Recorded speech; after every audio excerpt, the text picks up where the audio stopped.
Hi നമസ്കാരം. വിടാമുയർച്ചി മകിഴ് തിരുമേനി ആണ് ഡയറക്റ്റ് ചെയ്തിരിക്കുന്നത്. അജിത് അതുപോലെ തൃഷ ആണ് മെയിൻ ലീഡ് റോളിൽ വന്നിരിക്കുന്നത്. അതുപോലെ അർജുൻ, ആക്ഷൻ കിങ് അർജുൻ ഉണ്ട്. അതല്ലാതെ ഒരുപാട് ആക്ടേഴ്സും ആക്ട്രസും ഒക്കെ ഉണ്ട് സിനിമയിൽ. പിന്നെ അനിരുദ്ധ് ആണ് ഇതിന്റെ മ്യൂസിക് കൈകാര്യം ചെയ്തിരിക്കുന്നത്. എടുത്തു പറയേണ്ടത് ഇതിന്റെ മ്യൂസിക് തന്നെയാണ്. BGM, extraordinary BGM. അതായത് മെയിൻ ആ ഒരു BGM ഉണ്ടല്ലോ, ടു ടു ടു ടു ടു, ആ സാധനം, അത് ഒരു രക്ഷയില്ല. ആൻഡ് ഇതിലെ പാട്ടുകൾ, 2 പാട്ടുണ്ട്. എസ്പെഷ്യലി ക്ലൈമാക്സ് ഭാഗത്ത് വരുന്ന ഒരു ഇംഗ്ലീഷ് പാട്ടുണ്ട്, ഫൈറ്റിൽ വരുന്നത്. അതൊന്നും ഒരു ഒരു സൂപ്പർ സാധനം, ഒരു രക്ഷയില്ലാത്ത സാധനം. നല്ല രസമുണ്ടായിരുന്നു തിയേറ്ററിൽ അങ്ങനെ ഫുൾ സൗണ്ട് കേട്ടിരിക്കാൻ. അത് അടിപൊളിയായിരുന്നു. ആൻഡ് വിഷ്വൽസ്, സിനിമോട്ടോഗ്രാഫി ഒരു രക്ഷയില്ല. അതും ഔട്ട്സ്റ്റാൻഡിങ് സിനിമോട്ടോഗ്രാഫി.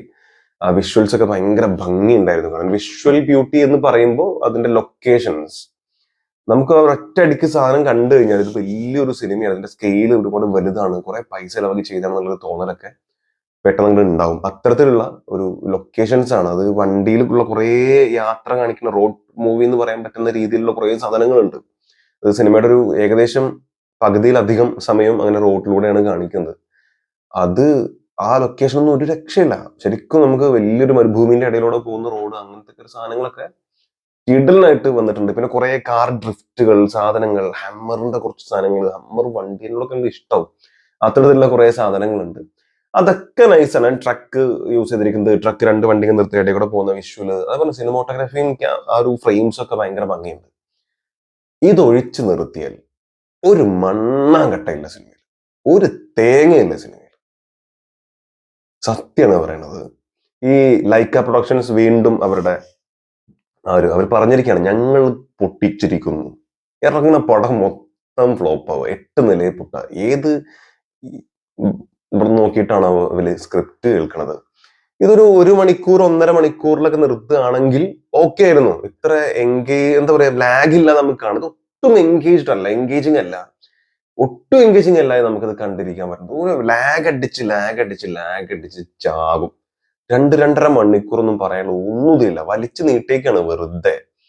ഈ സിനിമ തുടങ്ങുമ്പോൾ തന്നെ ആദ്യം ഒരു 10-15-20 മിനിറ്റോളം ഇവരുടെ പ്രണയവും ഇപ്പോഴത്തെ അവസ്ഥയും ഫ്ലാഷ് ബാക്ക് പറഞ്ഞിങ്ങനെ പോണ സാധനമുണ്ട്. ഒട്ടും കൺവിൻസ്ഡ് അല്ല. ബിക്കോസ് ഈ നമ്മുടെ നായകൻ അജിത്തിനൊന്നും സത്യം പറഞ്ഞാൽ വയ്യ കേട്ടോ. അങ്ങനത്തെ ഒരു ഫീല് വരുന്നുണ്ട്. ആൾക്ക് തീരെ വയ്യ. ഓക്കെ, ഏജിന്റെ കുറച്ച് പ്രശ്നങ്ങൾ അവിടെ ഉണ്ട്. എന്നാൽ അങ്ങനത്തെ ആളുകൾ കഥ കേൾക്കുമ്പോൾ അതിനനുസരിച്ചുള്ള കഥകൾ കേൾക്കണം. ഇത് വേണം വേണ്ട വെച്ചിട്ട് ചെയ്ത പോലൊരു സാധനം. കാരണം തൃശ്ശയും പുള്ളിക്കാരനും തമ്മിലുള്ള ഒരു കണക്ഷൻ, അവര് വലിയ സംഭവമായിട്ട് പറയുന്ന പ്രണയമാണ്. പക്ഷെ അതൊട്ടും കണക്ട് അല്ലാത്ത രീതിയിൽ നമുക്ക് തോന്നുന്നു. ഭയങ്കര cringe fest of the year, best cringe movie of the year. മിക്കവാറും തന്നെ അടിക്കും. ഇതിന്റെ മുകളിൽ ഒരു ക്രിഞ്ച് പടം വരുമോ എന്ന് എനിക്ക് അറിയില്ല. അതിന് സാധ്യത കാണുന്നില്ല. നിലവിൽ എന്റെ അറിവിലൊന്നും ഇങ്ങനെ വരാനുള്ള സിനിമകളൊന്നും ഇല്ല. അതൊരു ക്രിഞ്ചാണ് ഇവര്. ക്രിഞ്ച് എന്ന് പറയുന്ന ഒരു സാധനങ്ങളൊക്കെ അതവിടെ നിൽക്കട്ടെ, അതിലേക്ക് വരാം. അപ്പൊ ആദ്യത്തെ ഒരു 10-20 മിനിറ്റ് നേരം ഈ ഒരു സംഭവം അതിങ്ങനെ ചടച്ച് ബോറടിച്ചിരിക്കുമ്പോ മെല്ലെ ഇങ്ങനെ ഇവര് ചെറിയ സാധനം ഇങ്ങനെ ഇട്ടുതരും. ഇതെന്തോ വരാണ്ട് ഈ ഹമ്മർ വണ്ടിന്റെ വരവോട് കൂടി നമ്മൾ അതിലേക്ക് മെല്ലൊന്ന് ഇന്നാവും, പതുക്കെ ഒരു ലേശം. പിന്നെ അതിങ്ങനെ പോയി നമ്മൾ ഈ ജോൺ വിക്കിലൊക്കെ ഉള്ള ടൈപ്പ്, ജോൺ വിക്ക് എന്ന് പറയുന്നത് ഈ പെട്രോൾ പമ്പ് അങ്ങനത്തെ കുറെ സാധനങ്ങളുണ്ട്, അതുകൊണ്ടാണ് കേട്ടോ പെട്ടെന്ന് അതാണ് കണക്ട് ആയത്. അങ്ങനത്തെ കുറെ സാധനങ്ങളും ആ പെട്രോൾ പമ്പ് എന്നുള്ള കുറച്ച് സീൻസും അങ്ങോട്ടും ഇങ്ങോട്ടും തോണ്ടലും പിടിക്കലും, എന്തോ something big is coming on the way എന്ന് തോന്നുന്ന രീതിയിലുള്ള ഒരു സംഭവം അങ്ങനെ ഉണ്ടാക്കി വെക്കും. അതിലിങ്ങനെ കുറച്ചേരം പിടിക്കും.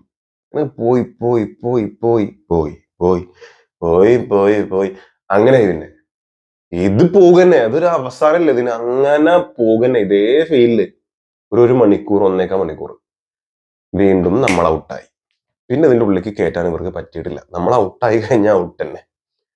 അങ്ങനെ പോയി പോയി പോയി ഇതിന്റെ എൻഡ് ഭാഗത്തേക്കൊക്കെ വരുന്ന സമയത്ത് കുറച്ച് സാധനങ്ങളുണ്ട്. ക്രിഞ്ചിന്റെ മൂത്താപ്പാന്റെ ബാപ്പാന്റെ അങ്ങനത്തെ ഒരു സാധനം. അതായത് അർജുൻ, ആക്ഷൻ കിങ്, ആക്ഷനൊക്കെ വളരെ തീട്ട കേസായിരുന്നു. അങ്ങനെയാണ് ഫീൽ ചെയ്യുന്നത് കേട്ടോ.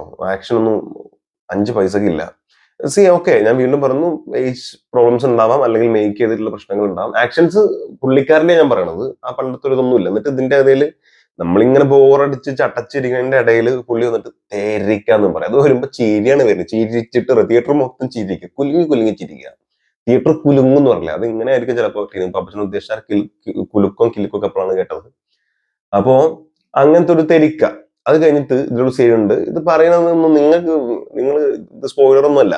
അതായത് നമ്മൾ ഒരുപാട് സിനിമയിൽ കണ്ടിട്ടുണ്ട്, സീരിയസ് സീനിൽ ഒരു തള്ളച്ചി വന്നിട്ട് ഒരു വെടി വെക്കുന്ന സമയത്ത് ആ വെടി ഒരു ഉണ്ടയല്ലേ വരുന്നത്, മാറിക്കളയാം. അതുകൊണ്ട് പുള്ളി മാറുമ്പോൾ ഇത് ഇങ്ങനെ പോയിട്ട് അവിടെ ഒരു പ്ലേറ്റ് വലിയൊരു സംഭവം ലോഹത്തിൽ കറക്റ്റ് സെന്റർ കൊണ്ട് തിരിഞ്ഞു പോകും. അപ്പൊ നമ്മൾ വിചാരിക്കും അപ്പുറത്ത് ആർക്കും ഒന്ന് കൊണ്ടുപോകും, കൊള്ളുന്ന സൗണ്ടും കേൾക്കും, വെടി കൊണ്ട സൗണ്ടും ഒരു മുളക്കും. അപ്പൊ എന്താ പറയുക, വെടി വെച്ച് തള്ള 1 കിലോമീറ്റർ അപ്പുറത്തായിരിക്കണത്, അവിടെ വരെ ഈ സാധനം തിരിച്ചു പോയി നെറ്റിക്ക് കറക്റ്റ് കുറി വെച്ച പോലെ കൊള്ളും. നമുക്കൊരവസ്ഥ മനസ്സിലായി ഇതിന്റെ. അങ്ങനെ കുറെ സാധനം, എന്നിട്ട് അവസാനം ക്രിഞ്ച് എന്ന് പറഞ്ഞാൽ ഐ ലവ് യു പറഞ്ഞ സാധനമൊക്കെ ഉണ്ട്. എന്റെ അമ്മോ. പിന്നെ ഇതിൽ ഇപ്പോഴും മനസ്സിലാവാത്ത ഒരു ചോദ്യം, ആരാണ് പ്രകാശ്? അതിട്ടുള്ളതാണോ, ഉണ്ടാക്കി പറഞ്ഞാണോ അറിയൂല. ഒരു പ്രകാശ് പറഞ്ഞ സാധനം, ആരാണ് പ്രകാശ് എന്ന് സംവിധാനം തന്നെ ചോദിച്ചിട്ടുണ്ട്. എല്ലാം കഴിഞ്ഞിട്ട് ആരാ ശരിക്കും പ്രകാശ്, ഞാൻ എന്തിനാ പ്രകാശിനെ കൊണ്ടുവന്നെ, പുള്ളി തന്നെ ചോദിച്ചിട്ടുണ്ടാവും. അപ്പൊ മൊത്തത്തിൽ 1 ടൈം വാച്ചബിൾ പോലും ആയിട്ട് എനിക്ക് ഫീൽ ചെയ്യുന്നില്ല. വേണമെങ്കിൽ നിങ്ങൾക്ക് ആ വിഷ്വലൊക്കെ കാണണമെങ്കിൽ, ഈ BGM ഒക്കെ നിങ്ങൾക്ക് തിയേറ്ററിൽ എക്സ്പീരിയൻസ് ചെയ്യണമെങ്കിൽ വേണമെങ്കിൽ ഒന്ന് കണ്ടു നോക്കാം എന്നുള്ളത് മാത്രമേ ഉള്ളൂ. എന്നെ സംബന്ധിച്ചിടത്തോളം ഒരു വളരെ മോശം എക്സ്പീരിയൻസ് തന്നിട്ടുള്ള ഒരു ഒരു ലൈക്ക മൂവി, ഒരു ഫ്ലോപ്പ് മൂവി, അങ്ങനെയാണ് എനിക്ക് ഫീൽ ചെയ്തിട്ടുള്ളത്. ഈ പറഞ്ഞ പോലെ തുടക്കത്തിൽ പറഞ്ഞ വിഷ്വലും മറ്റ് BGM കുറച്ച് സാധനങ്ങളും, ഇത് മാത്രമാണ് സിനിമയിലുള്ളത്. അതും ദ ബ്രേക്ക് ഡൗൺ ഒരു ഇംഗ്ലീഷ് മൂവി ഉണ്ടായിരുന്നു, ഇൻസ്പയർ ആയിട്ട് എടുത്ത് തന്നെയാണെന്നാണ് തോന്നുന്നത്. ആ രീതിയിൽ തന്നെ സാധനം പോകുന്നൊക്കെ. അപ്പം നിങ്ങൾക്ക് വേണമെങ്കിൽ അതൊന്ന് കാണുക, ഇതിനേക്കാൾ നല്ല പടമാണ്. പിന്നെ ഒരു 4.5 out of 10. It's A below average movie for me, at least for me. നിങ്ങൾ കണ്ടിട്ടുണ്ടെങ്കിൽ അഭിപ്രായം എന്താണെന്നുള്ളത് മറക്കാതെ കമന്റിൽ രേഖപ്പെടുത്തുക. Thank you so much watching this video. അടുത്ത വീഡിയോ ആയിട്ട് കാണാം. കാണുന്നവരെ